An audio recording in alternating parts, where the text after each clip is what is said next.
CSIR net के हकदार आप हो ही नहीं। अगर किसी को कुछ दुख पहुंचा है जो मैंने बात करी है, बात के लिए सॉरी तो मैं मांगूंगा नहीं, क्योंकि बात ये सच्ची बात है। हाँ जी दोस्तों, आखिरकार CSIR नेट का एग्जाम हो ही गया। कई सारे बच्चे एग्जाम से पहले ये सोच रहे थे कि सर एग्जाम पता नहीं कैसा होगा, क्या होगा, जैसे जैसे एग्जाम नजदीक आ रहा है वैसे वैसे डर लग रहा है। तो उम्मीद करता हूं कि अब एग्जाम हो गया है और अभी आप थोड़ा पॉजिटिव फील कर रहे होंगे। देखो, ये जो एग्जाम है ना, CSIR नेट का एग्जाम, अब यहाँ पर दो तरीके के स्टूडेंट होते हैं। एक तो जिनका एग्जाम बहुत अच्छा गया है, एक जिनको लगता है कि CSIR नेट का एग्जाम अगली बार अच्छा नहीं गया है। तो जिनका अच्छा गया है उन सभी को बहुत बहुत बधाई, क्योंकि आप टीचर करते थे, आपने जो 6 महीने से जो आपने 1 साल से तैयारी करी थी, जो आपने सेक्रीफाइसेस किए थे, उन सब का रिजल्ट यही है कि आपका CSIR नेट का एग्जाम अच्छा हो गया है। अब उन स्टूडेंट पे आ जाते हैं जो स्टूडेंट ये सोचते हैं कि सर मेरा CSIR नेट का एग्जाम इतना अच्छा नहीं हुआ। तो देखो, CSIR नेट का अगर एग्जाम अच्छा नहीं हुआ है तो मैं आपको एक सच्चाई बताता हूं। वैसे हो सकता है कि कई सारे बच्चों को थोड़ा दुख हो जाए, लेकिन अगर आपका CSIR नेट क्रैक नहीं हुआ है, मतलब CSIR नेट के हकदार आप हो ही नहीं, आप नहीं थे CSIR नेट के हकदार। देखो, जिनका हो गया है वो हकदार थे, आपका नहीं हुआ मतलब कहीं ना कहीं आपकी पढ़ाई में कमी रही है, इसीलिए आपका CSIR नेट एग्जाम अच्छा नहीं हुआ है। तो अब क्या करें?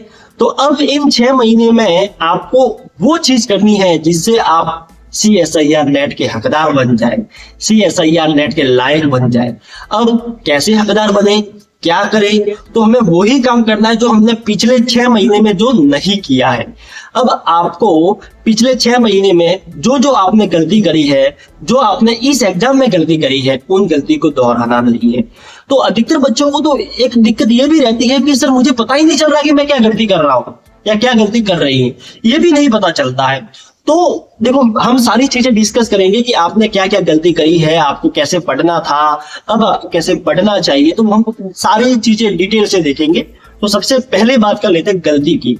तो गलती अगर आपको नहीं समझ में आ रही है कि आपने क्या गलती करी है, तो सबसे पहले आप खुद को ये पूछिए कि आपने जब भी कोई कॉन्सेप्ट पढ़ा या जब आप कॉन्सेप्ट पढ़ रहे थे तो अंदर से वो फील आ रहा था क्या कि हाँ मैंने ये कॉन्सेप्ट पढ़ा है। देखो, अगर आप CSIR नेट की तैयारी को BSc MSc की तैयारी के साथ जोड़ के देखोगे और आप ये सोचोगे कि मैंने जैसे BSc में जैसे MSc में पढ़ा है वैसे मैं CSIR नेट में पढ़ के CSIR नेट क्रैक कर लूंगा, तो ये सबसे बड़ी गलतफहमी है आपकी, नहीं कर पाओगे। यहाँ पर तो आपको रिसर्च लेवल के क्वेश्चन पूछे जाते हैं, और अगर आपने ये वाला एग्जाम दिया है जो 17 जुलाई को हुआ था, तो अब की बार आपने एग्जाम का पैटर्न या एग्जाम के क्वेश्चन को देखकर आपको ऐसा लगा होगा कि इसमें रिसर्च लेवल के ही क्वेश्चन पूछे जाते हैं। आपने कई सारे क्वेश्चन तो ऐसे देखे होंगे, आपको लगा होगा कि ये तो मैंने कॉन्सेप्ट पढ़ा ही नहीं है। तो देखो, कॉन्सेप्ट सारी चीजें आपने पढ़ रखी है, बट फिर भी एग्जाम के टाइम में आपको ये लगता है कि ये मैंने नहीं पढ़ रखा है। इसका भी एक कारण होता है। तो आपको क्या करना है, जब भी आप किसी थ्योरी को पढ़ रहे हो तो आपको फील आना चाहिए कि हाँ मैंने ये थ्योरी पढ़ी है, अब इसमें ये सारी चीजें वर्क होगी। तो फील करना है तो आपको क्या करना पड़ेगा, जब भी आप कोई थ्योरी पढ़ो और उसके रिलेटेड अगर आपके पास जितने भी नोट्स है, जो भी कुछ भी है, उसमें जितने भी एग्जाम्पल्स लगे हुए हैं, उन एग्जाम्पल को तो देखो। लेकिन इसके साथ साथ मैं हर बच्चे को ये बात कहता ही रहता हूँ, और मेरी एग्जाम के बाद में 17 जुलाई के बाद में कम से कम 40-50 बच्चों से बात हुई होगी, और सब ने यही बोला कि सर आपने हमें बोला था कि हमें ये करना है, लेकिन सर हमें समझ में नहीं आता कि हमें करना कैसे है। तो मैंने उन सभी बच्चों को यही बोला हुआ कि जब भी आप तैयारी करो, थ्योरी पढ़ो, तो उसके रिलेटेड जो भी एग्जाम्पल आपके पास में है, अब वो तो आपने कर लिए, अब उस एग्जाम्पल में आप वैल्यू चेंज करके खुद एग्जाम्पल बनाने की कोशिश करो। आप लोग क्या करते हो कि जो आपके पास में रिसोर्स है उसी को बार बार एक तरीके से रट्टा मार लेते हो। CSIR नेट में ऐसा नहीं होता है। आपके पास है, आपने एक बार दो बार पढ़ लिया, अच्छी बात है। अब थोड़ा ऊपर का सोचिए। ऊपर का सोचना मतलब जो आपके पास में है उसी को आप खोद खोद के निकालिए अंदर से। कैसे निकाल सकते हो? तो आप यहाँ पर वैल्यू को चेंज करके निकाल सकते हो। आपके पास मान लो 10 एग्जाम्पल है तो 10 एग्जाम्पल से आप यहाँ पर 1000 एग्जाम्पल बना सकते हो। आपके पास अगर मान लो 100 अगर क्वेश्चंस भी है अलग अलग टॉपिक के, तो आप उन क्वेश्चन से आप 500, 1000 आप क्वेश्चन कितने भी मर्जी हो आप बना सकते हो। तो आपके पास तो अनलिमिटेड रिसोर्सेज आ गए हैं। जो एक लिमिटेड रिसोर्स था अब आपने उसको अनलिमिटेड रिसोर्स में कन्वर्ट कर दिया है। तो अब क्या होगा कि अगर आपने हर क्वेश्चन में वैल्यू चेंज करके देखा या एग्जाम्पल में वैल्यू चेंज करके देखा, मतलब आपका दिमाग काम कर रहा है। और अगर ये कंटिन्यूटी के साथ अगर काम करोगे तो आप 6 महीने में इसका रिजल्ट भी खुद देखोगे। अगर आपको लगता है कि सर नहीं बन रहे हैं, सर नहीं समझ में आ रहा, कुछ नहीं करना है। जैसे अगर लीनियर ट्रांसफॉर्मेशन में दे रखा है कि tx इक्वल टू ax और a अगर कोई नॉन सिंगुलर मैट्रिक्स दे रखी है, आप सिंगुलर मैट्रिक्स ले लो और करो सॉल्व। अगर आपको कोई t r3 से r3 में लीनियर ट्रांसफॉर्मेशन दे रखा है और tx y z equal to कुछ भी लीनियर ट्रांसफॉर्मेशन दे रखा है, तो आप प्लस की जगह माइनस कर लो, x की जगह 2x कर लो, x की जगह x स्क्वायर कर लो। देखो होगा या नहीं होगा लीनियर ट्रांसफॉर्मेशन। तो आप कैसे भी करो, आपको यहाँ पे करना पड़ेगा। और आप ये सोचोगे कि नहीं सर हम तो ऐसा तो नहीं कर सकते, मेरे दिमाग में ऐसी सारी चीजें बैठ ही नहीं सकती। जब मेरे पास में सारी चीजें अवेलेबल है रिसोर्सेज, तो मैं उसी को यूज करूंगी ना, मैं अपना दिमाग क्यों लगाऊं, क्या लगाने की जरूरत क्या है। तो आप यही गलती कर रहे हो बेटा। आपने जो 6 महीने में जो किया है, अगर आप वापिस 6 महीने में वही करोगे तो रिजल्ट भी वही रहेगा, कोई चेंज होने वाला नहीं है।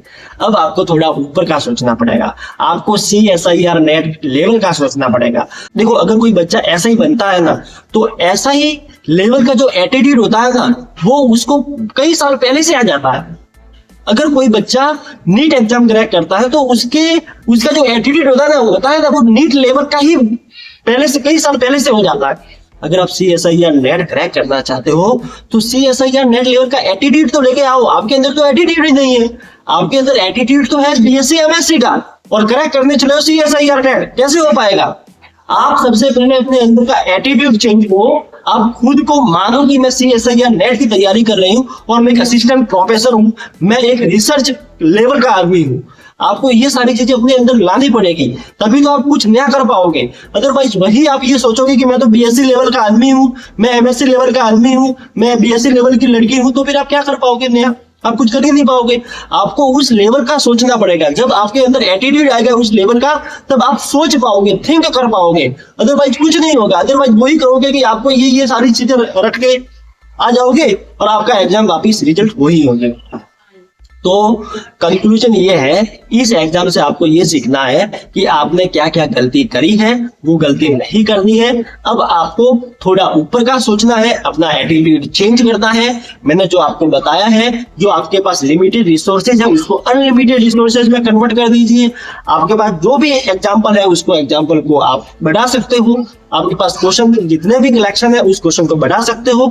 फिलहाल कई सारे बच्चों की कंफ्यूजन ये भी होती है कि सर बुक पढ़ूं या नोट्स। तो देखो अगर आपके पास जो भी नोट्स है ना, अगर आपको लगता है कि इसमें सारे के सारे सिलेबस कवर हो रहा है तो आप नोट्स पढ़ो।